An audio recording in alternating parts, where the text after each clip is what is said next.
Good afternoon. I'm George Latimer, Westchester County Executive. Welcome to our Westchester Weekly Update.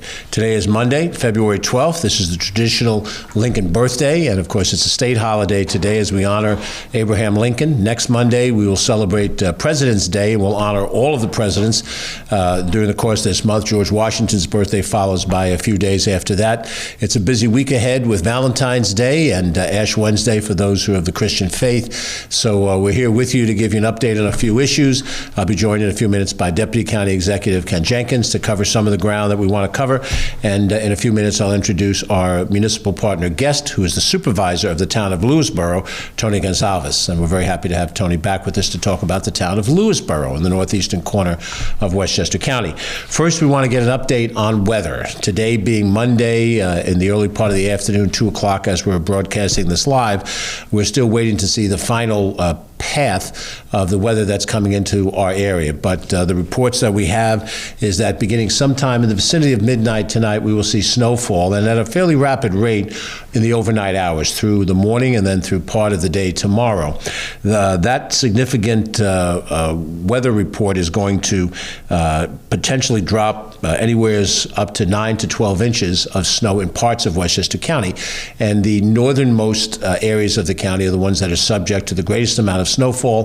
The southern parts of the county will have the least amount of snowfall. There may be as little as 3 inches in the area bordering the Bronx, and in the area bordering Putnam County, again, maybe up to 12 inches. We've used 9 inches as what we're told today as the target number. Now, we're going to have to watch what's happening in real terms, and as we're giving this update now, we intend to get updates over the course of the day. We'll share those updates with local media, News 12, that broadcasts on television, any of the New York City television stations, various radio stations, WCBS 880, and others will have updated reports. So we encourage you to stay current on what the circumstances look like when we get to tomorrow. But we're pretty sure that tomorrow is going to be a very bad morning commute day. A number of school districts will announce closures. We'll share that as we know it on social media, so you can find what information we have available to you. It is a good idea to check ahead any activities that you have planned for Tuesday. Call ahead and make sure that they're still on and they haven't been transferred or canceled. A number of Valentine's Day parties by different organizations. Some of our senior centers have already announced that they're postponing their events to some point in time later this week. So look ahead and be smart about what we can deal with. We know that with a heavy snowstorm, and this is supposed to be heavy water content snow, we'll have heavy snow on utility wires. We expect to have some wind accompanying this, so there's a potential for power outages are there. Con Edison and NYSEG are both making their efforts in advance to be prepared for this, but there's always the potential of a power outage that may come to affect you or me over the course of the overnight hours into the morning and into the day.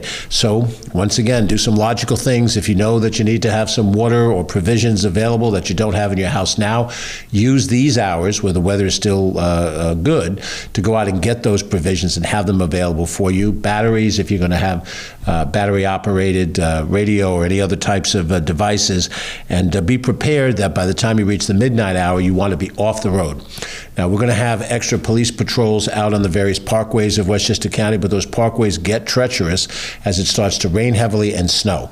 And at some point in time, we will close down the Bronx River Parkway. The state will make decisions with some of their parkways, which include the Hudson River Parkway, the Sawmill River Parkway, Taconic Parkway, Cross County Parkway. All of those roads are subject to closure as situations deteriorate.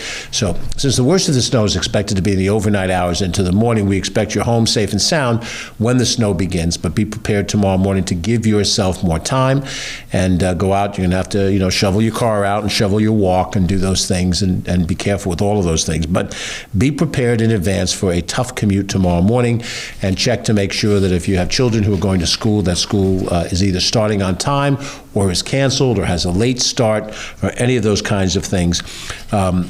And then, of course, monitor the utilities to make sure that if you do lose power, that you're prepared to know when the power is coming back on. You can do the things that are necessary. We are New Yorkers. We've lived through a lot of winters already. This is nothing new. But the bottom line is that we still have to be prepared for it. And I can't emphasize enough to check and plan ahead Metro North lines, our B-Line bus system lines. If we hope to fully operate it, if for some reason we have to reduce service, we'll let you know. there are snow routes that come into effect for some of the hilly areas that the bus will be unable to negotiate. If the snow gets to a certain level, we'll announce those things. You can stay tuned to know what's happening there. If you do see a downed wire, 911, don't mess around with it. Don't think you can drive over it and be safe. And please, if you see a road is barriered off, take it as an advisory that you should not try your own method of getting through that area. Many people try that. The cars get stalled out in standing water or become disabled. We have to rescue the individual, and nothing rescues the car. The car becomes no longer operable. So we'll try to make the decisions that we can. We'll brine roads in advance, and when we reach a point of saturation, either flooding or impassability, we'll close those roads off. It should be clearly marked. Follow those considerations. If you know that in the routes that you take every day, you have a roadway that usually gets closed due to flooding or at this time of the year, plan your alternate routes. And there are plenty of alternate routes. You just have to be prepared at a moment's notice to take the detour necessary. If we do all the things that we can do, we should get through this safely, as we always do. And keep an eye out for your neighbors. There are people maybe who live where you live, near where you live. Maybe they're senior citizens, someone living alone. Keep an eye out for them. Make sure that they're doing okay. Call on them, check in on them, and if they need some assistance, if they need some food or some help, and you're there to be able to do that, that is being a good neighbor and keeping an eye out for them. We will give update reports, again, on our social media page, and if it warrants us communicating publicly, we will. But right now, let's be prepared. It's coming. It's something we can get through, and we can get through it safely and soundly. With that, now I'm going to turn over to our municipal partner. Tony Gonzalez is the supervisor of the town of Lewisboro. It is in the northeastern quadrant of the county, and it's a town that really stretches from 684 in the west all the way down through the Connecticut border. It's got an interesting shape to it, which means there's lots of hamlets in it, and there's some distance involved when you go from one end of town to the other. This is Tony's second term as a town supervisor. They serve 2-year terms, a little over 12,000 people in the town. It's a beautiful area. It's got some wonderful rural elements to it, but there are also business areas as well where you can stop and enjoy one of the nice restaurants and what have you. So it's a lovely town, and the supervisor, Tony Gonzalez, is here to remind us what a lovely town it is. Tony, thank you. Thank you very much, George. Appreciate it. Thank you, George. Thank you, Ken Jenkins, for allowing me the opportunity to come here and talk a little bit about Lewisboro. I think there's a video behind me or alongside me somewhere that folks can be viewing. So the town, as George mentioned, is in the northeast corner of a fabulous Westchester County. It's about 50 miles north of New York City and just about 20 plus miles north of White Plains. We also border several Westchester County towns, including Somers, Pound Ridge, North Salem, and Bedford, and we also border the state of Connecticut. The town is shaped like a boomerang, so we're geographically dispersed. It takes about 25 minutes to get from the northeast corner or northwest corner where I live in Goldens Bridge to the southeast corner of Vista, which borders New Canaan, Connecticut. The town consists of 6 hamlets: Goldens Bridge, Cross River, Wacabuck, South Salem, Vista, and the hamlet of Lewisboro. There are 3 volunteer fire departments, so shout out to Vista Fire Department, South Salem Fire Department, and Goldens Bridge Fire Department, and all they do to support us. We also have a Lewisboro Volunteer Ambulance Corps, which is also a volunteer organization, and I'd like to thank them as well for all they do, including our fabulous police department. We have 3 commercial centers, hamlet centers in town, in Goldens Bridge, Cross River, and Vista, so be sure to come up and visit, one of the restaurants and shops that are in those hamlet centers. We're part of the Katona-Lewisboro School District. Our population just over 12,000. We have about 29 square miles, 4,200 plus households, and we have 7 lakes that we're very proud of. And the lakes are a very important resource in the town of Lewisboro. We have 96 miles of road, 11 of which are dirt roads. People still like to have dirt roads, so we haven't paved those yet. So they'll continue being dirt roads until we are asked to pave them. We have 6 New York State roadways, highways which crisscross the town of Lewisboro, and of course we have a terrific partnership with New York State Department of Transportation. We have 1 train station in Goldens Bridge, the MTA Harlem line. The town has 4 town parks, multiple preserves, and hiking trails. So there's a lot of nature. So make sure to come up and enjoy these fabulous parks and preserves that we have in town. The Lewisboro Town Park, which is the jewel of all our parks, actually borders Westchester County's Ward Pound Ridge Reservation, and we have some fantastic trails there that lead from our park into Ward Pound Ridge and vice versa. Our town park has one of the first inclusive playgrounds in the county. This was a major undertaking that we pursued last year and it's very successful, and it's a beautiful example of what towns can achieve when they work together with residents who are interested in improving facilities to support all different types of children with abilities and various abilities and disabilities. Some of the other activities that we do around town, we have the Lewisboro Lions Club, which I've been a 20-year member of. They provide an annual barbecue for our senior citizens. We love our seniors. We're always looking out for them. We have an Oktoberfest event. We had a fantastic one last year. We're looking to repeat it this year. The Lewisboro Veterans Advisory Committee, in terms of, I mentioned the volunteers that help us with a lot of activities and things that we do in town. Lewisboro Veterans Advisory Committee is our latest committee to be formed, and they've been fantastic in terms of providing support to our local veterans and events in support of veterans. We have our 4th of July fireworks. We have our town camp in the summer, where we're seeing record number of children attend the town camps, especially after COVID. So this was, it's a great program. We have a new comprehensive plan. Our current comprehensive plan dates back to 1984. So we're finally getting one off the ground. We have a draft that's actually available on our website if anyone wants to take a look at it. We have local hamlet organizations, including the Vista Stewardship Council, that they come up with ideas on things to do within their hamlets. The Goldens Bridge Hamlet Organization as well. They are actually in the process of building a pocket park on town-owned property. We have affordable housing. Lewisboro Commons was a successful project in Goldens Bridge, 42 units.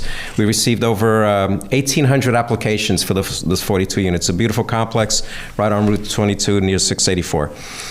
Back to our lakes, we are currently undertaking or considering 2 major wastewater projects. Quality of the lakes is important to us, as well as the quality of our drinking water. So together with, and the fact that they're in the New York City watershed, we're working closely with New York City DEP, the New York State Department of Environmental Conservation, and other agencies in coming up with the funding that's required to build out these wastewater facilities. So that's a major undertaking that we're starting to, we started the initial work on, and we're hoping to have that come to fruition within the next couple of years or so.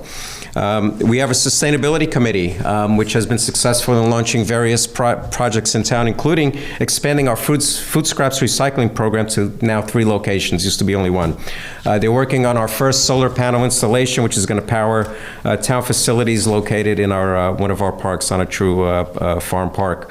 We're working together with the county on EV chargers. There's an intermunicipality agreement with Westchester County, which we are in the process of getting off the ground. And so we'll see, as a result of that program, we'll be seeing some EV chargers installed in the town of Lewisboro. So the video is a fantastic piece, and I have to give a shout out to Rob Cummings, another volunteer in our town. He put that video together, and it's just gives you a snapshot of the resources and the fun that we have in the town of Lewisboro. We're looking forward to the continued partnership with our friends here in county government, George Latimer, Ken Jenkins, and the rest of the folks. They've been very cooperative. It takes a team, and we have a perfect relationship, and we will continue to make further progress in the town of Lewisboro, and with the hope that more and more people want to move into Lewisboro and come and visit. So stay tuned for future developments, and take a drive up north and come see the town of Lewisboro. Thank you all. And thank you, George. Thank you, Tony. It's a pleasure. Okay. Thank you very much. Thank you, Tony Consalves, who is the supervisor of the town of Lewisboro. We deeply appreciate your leadership there, and we look forward to the continued partnership that we have with Lewisboro. As you can see, week after week after week, we try very hard to have a good working relationship with the towns, cities, and villages all across Westchester County. We are a sibling government, and the county does certain regional functions that can coordinate and mesh with what local towns, cities, and villages do, but we're happy to have the personal relationship that helps us get through some of those thorny issues as they arise. So again, Tony, thank you for being with us today. I'm going to ask Ken Jenkins to join me now here. We have a couple of things that are coming up, some special events that honor Black History Month. And Ken, please alert us to them. All right, thanks, George. And that starts tonight, February 12th, here at the McKallion office building here at 6 p.m. Please join County Executive George Latimer, myself, and all of our team as we celebrate Black History Month. That's tonight at 6 p.m. here at the McKallion office building. It's going to be a great reception, and then we will follow that up on the 29th of Thursday, the 29th, with our African American Advisory Board to do Black History Month with our Trailblazers Awards, the annual ceremony that we have. This year it's going to be at SUNY Westchester Community College, and certainly we thank Dr. Belinda Miles and all of the folks there at Westchester Community College and at the Gateway Center. That is the reception for that's going to start at 5 p.m. and then the ceremony is going to go forth at 6 p.m. So again, Thursday, February 29th, and we have 3 great honorees, and we'll talk more about that as we go on. But tonight, here at McKallion Office Building, join the County Executive George Latimer, myself, and all of our team as we celebrate and continue to talk about Black History Month. What we have next is we have all of our parks activities, and in our parks activities, we have some things going on this week, and certainly we want to make sure that everyone understands all the things that we have going on in our park system. And our nationally accredited award-winning park system, as Commissioner Kathy O'Connor continues to make sure that we know. This week we have the parks on Thursday, the 15th, and we may have an opportunity to do this. That'll be photographing the winter landscape at the Lasbon Park and Arboretum up in Katona, and that's going to be an opportunity to explore Lasdon's winter landscape with your camera. So getting some fresh snow maybe tomorrow, going to that, and maybe by Thursday, the weather will be cold enough to keep that snow there, and that's going to be a beautiful opportunity to do that. That's from 9:30 to 11. So bring your own camera, and certainly you can get that information on our Lasdon Park website. This Saturday, from Saturday the 17th, from 9 a.m. to 10:30 a.m. At Croton Point Park, Wintering Eagles. So we just had Eagle Fest just recently, and now Croton Point Park is the well-known winter gathering habitat for our bald eagles. You're going to be able to hike to the point and learn more about this magnificent bird's behavior and the history. So you're going to meet at the entrance for the RV park for free for all ages, winter hiking conditions. So again, it's going to be icy, kind of snowy, and that kind of thing is going on, 9 to 10:30 at Croton Point Park. Also on Saturday the 17th at Alfred B. Del Bello Muscoot Farm in Somers, all about ice, and discover how and why ice was harvested at Muscoot. You're going to get those details and register online at our parks.westchestergov.com website. Again, that's Saturday the 17th from 9:30 to 10:30 at Muscoot Farm in Somers. Saturday and Sunday, so Saturday the 17th and Sunday, February 18th, on this holiday weekend from 10 to 6 on Saturday and Sunday. And then on Monday, the President's Day, from 10 and 2 p.m., it's the Royal Hannaford Circus that's back here in Westchester County. And certainly they're going to be there with motorcycle stunts inside of the Globe of Death, a flying trapeze, graceful aerialists, funny clowns, and amazing animals await your family. So you can get those tickets at the County Center website, countycenter.biz, or you can get the link certainly off of our County Parks website. And then on Sunday in White Plains, Life Under the Ice at Cranberry Lake Preserve in the North White Plains area. That's going to be from 1 to 2:30 on Sunday, February 18th. And certainly we're going to have an opportunity to see so many great things that are happening in our Westchester County nationally accredited park system. And we'll turn back over to you, George. Thank you, Kevin. Thank you, Ken. I'm fascinated about an event that has both funny clowns and the globe of death at the same time. So that's something not to be missed. I'm glad we've reopened the county center so that we can see these things. Then, well, of course, we have a high school basketball tournament coming up very soon at the end of the month, and we're very excited about that. I just wanted to close on one issue that is not directly a county issue, but is something that's going to be on everybody's mind, and that is the filing of our federal income tax. Right now, we're dealing in a period of time where by the end of January, you usually receive all of the different documents you need in order to file your taxes, and April 15th is the due date for that filing as it comes up. For those who have accountants or services that do this, that's something that you collect documents, you turn it over to somebody else. If you do your own taxes, then you sit down, you struggle over all these different things. We think it's very important for us as a county government to moderate our tax burden that we have, and for the 4 prior years, we had decreases in county property taxes, and then we've had now a freeze in the last year. So over 5 years, less money for county taxes than you've had before. But we're only one of the different taxing entities that you have to deal with. And between town or village property taxes, city property taxes, school property taxes, which is by far the greatest amount of any of these sources, the county's piece, and then also what income tax you owe to New York State government, which you withhold normally in the element that you're paid. All of those taxes had traditionally been deductible on your federal income tax form. They are identified as a group as state and local taxes, or SALT. When you hear it said the SALT tax is the acronym SALT, state and local taxes.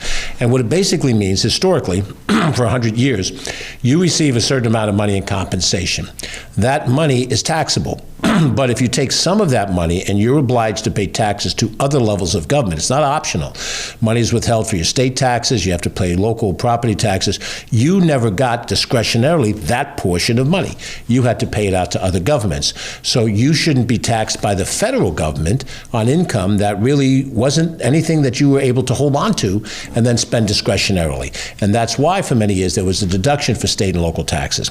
That deduction ended a number of years ago in Washington during the President Trump administration, and the House and the Senate that was in charge at that time. They took away that deduction and they turned a straight out deduction of the full amount to a capped amount of $10,000 that you can claim. For many people, that $10,000 cap is wholly inadequate to cover the amount of money that they paid out in state and local taxes. And so they wind up paying more to the federal government in income. That's why it was structured that way. It generated about $1 trillion of revenue for the federal government. Now, at that time, the same actions that took away the state and local tax deduction, they added deductions and reductions of taxes for those in the highest wealth brackets and also for major corporations.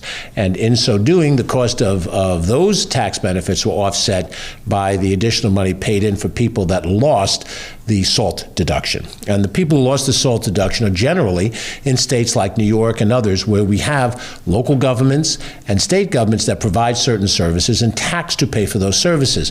The simplest example I can give you is here in the New York metropolitan area.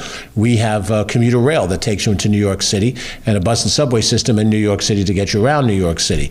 There's no similar system in states like Kentucky and South Carolina. There's no mass rail, there's no commuter rail, and therefore the local governments don't require that. There's a host of other different services that you might find here. I had the privilege of living in Ohio at one point in time in my life during my corporate years, and when I lived in Ohio, I had to pay a separate fee for garbage. It wasn't included in my baseline of taxes. Here, when you have a refuse district, as we have in Westchester County, or the local government collects the garbage at in front of your house and brings it to a transfer station, you don't pay an additional fee for that. That is included in what you pay overall at the end of the year. All of those different examples, and many, many more different examples, represent services that are provided in certain states that are not provided in other states. And of course, the sense is that we were getting some special benefit, when in fact, as I said at the outset, the individual is now being double taxed. You are paying tax on money that you received, which you were required to pay tax for that resource. And so it's a very unfortunate situation. There are efforts that are being made to try to undo the action taken or to restore the SALT deduction. They have not been successful in Congress at this stage of the game. We have called for it, the Board of Legislators, most of us in New York State government, and I'm happy to say it's been, generally speaking, a bipartisan call in New York to undo the SALT tax rescission of that situation. But we've done what we can do at the county level to reduce some of the strain on taxes, and we need the federal government now to understand that that deduction is not a benefit given to somebody, it's an earned circumstance in which you are punishing somebody and you're making them pay taxes on money that they received, which they were required to pay out as a tax obligation. So we'll do our very best in the days to come to try to make that case. It will not be changed, certainly, in time for this year's taxes. You'll have to file your taxes with just the $10,000 deduction on your itemized deduction form, I think it's Schedule A, and depending on where you are financially in your life, you might use a standard deduction rather than an itemized deduction. It just depends on other elements that you can deduct. You can deduct charitable donations, you can deduct health care costs and things of that nature. But taking the state and local taxes as a deduction was a major portion of that benefit, and it had a lot to do with whether or not you have a private home and can still see the benefit of the home because you had the tax break on it. Long story short, we think the SALT tax deduction was an essential protection for New York residents, Westchester residents. We think it was a terrible public policy mistake to get rid of that deduction, and we very much encourage that it be restored. In the meantime, this is the climate under which you'll have to do your taxes, and for that matter, so will we. And we hope that there'll be a change in that policy as we go forward. With that, we're going to close off our report. We are going to hunker down, get ready for the snow tonight, make sure that our Westchester County Police Department of Public Safety will be out on the highways in the overnight hours. Try to stay off the roads, but they'll be there to help protect you with additional people. Our DPW transportation crews will be out ready to do what we have to do on the roads that we have responsibility for. Your local towns, villages, and city DPWs will be doing the same thing in their communities. We know that we're going to be prepared to make a decision on the county airport. We don't think that the snow will cause us to close the county airport, but if you're going to fly out of the airport, you should call ahead, check your carrier, make sure that the equipment that needed to fly in at night so it can fly out in the morning is there, and we'll be prepared to handle the crowds at the county airport that may come out of this and all of the other things that come with a snowstorm. We wish you Godspeed and hope that we get through this fine. The weather will get better before the end of the day, and you'll have a very pleasant Valentine's Day on Wednesday. I'm George Latimer. Thanks for watching. Have a good day.